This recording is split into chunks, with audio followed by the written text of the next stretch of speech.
Well, you probably know more about it than I do. Maybe we should cancel the assembly and go do something else. I grew up in Middle Tennessee. My mother was a quilter, my grandmother was a quilter, and we all lived together. There were my mother, my father, my brother and I, my mother's mother and father, and her brother all lived in the same house, and Granny Fishel made quilts for people she loved, and then my mom made quilts for people she loved.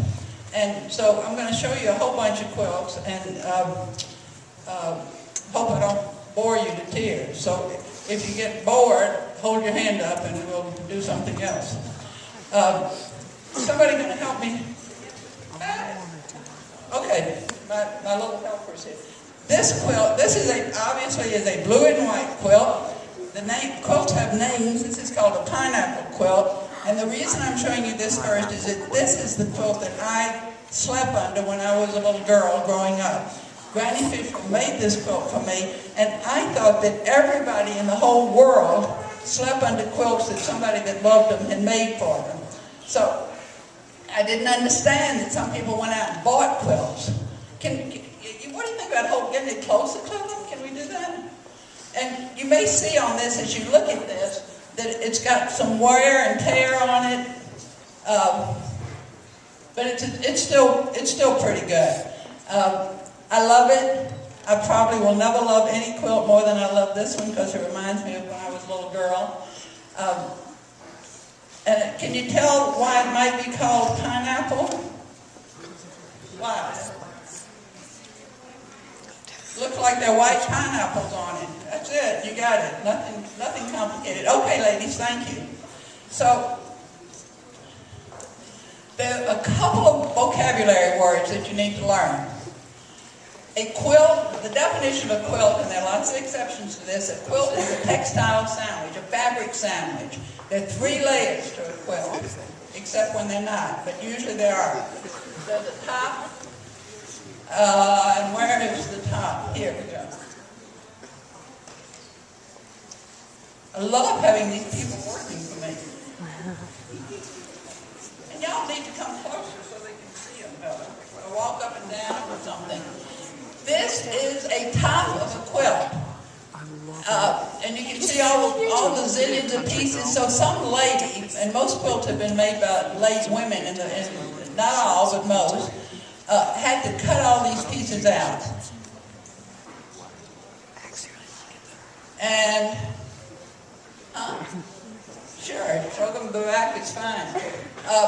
She had to cut all these pieces out, and where did she get the pieces that she was working with?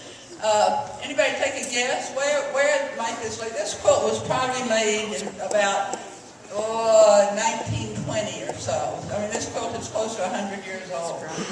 Where do you think she got the little pieces that she cut out? Anybody got an idea? Yeah. Old clothes? Old clothes, right. What else?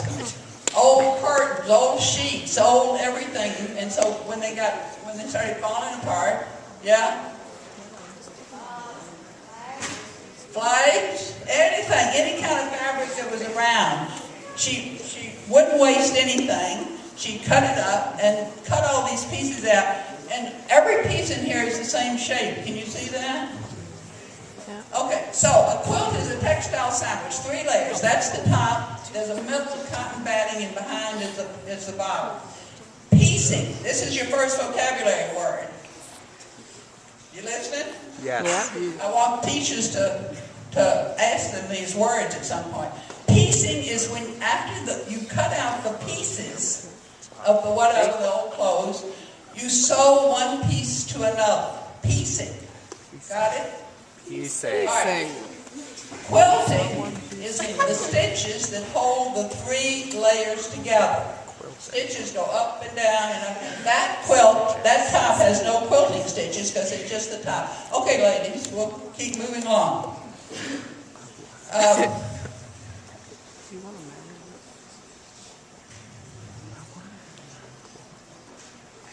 You don't need to fold them so carefully. This is another quilt that Granny Fishel made for me. And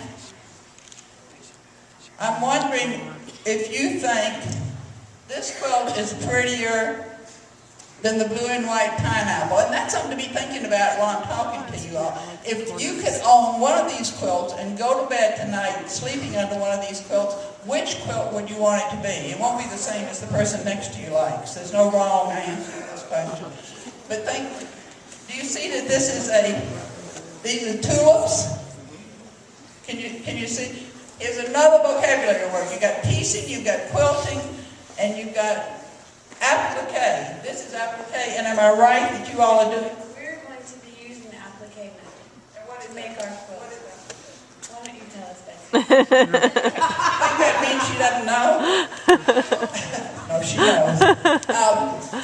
Applique is not piecing one piece of fabric to another. Applique is taking a piece of material, in this case white, and sewing another piece on top of it. You got that? That's applique. It's a French word.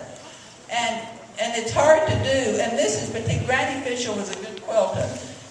She's making these stems and these bows go around in circles and stuff. It's very hard. And this quilt has some wonderful quilting on it. They're designs in the quilting. If you hold it, get real close to them so maybe they can see the quilting stitches. Another thing to look at here is the border. She could have just done a straight border around all four edges, but she didn't. She's got little tiny gentle scallops like waves on a lake or something. Can you see that? Which brings up a question.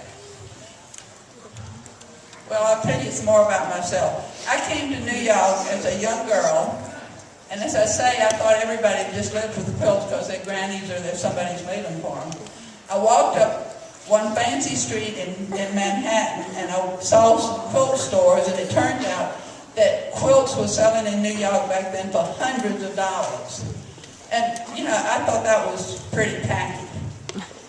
And I used to teach American history, and to me, quilts are part of American history. I like to think about the lives of the people who made them, what they were doing at the time, what they were worrying about, why they were making quilts, for whom they were making quilts.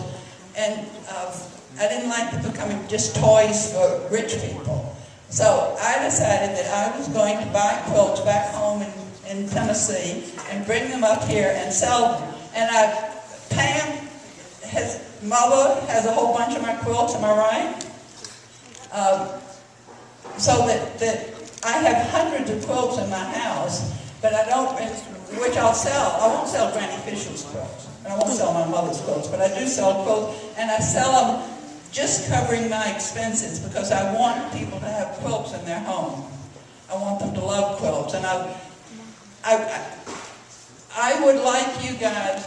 You know what? Let me tell you what those ladies are doing. They are folding that quilt the way any normal, intelligent person would fold it, but it's not the way I want it folded.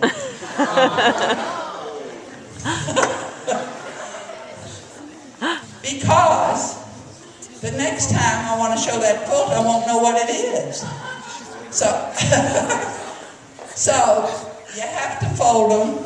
And the other thing a question about how do you care for quilts?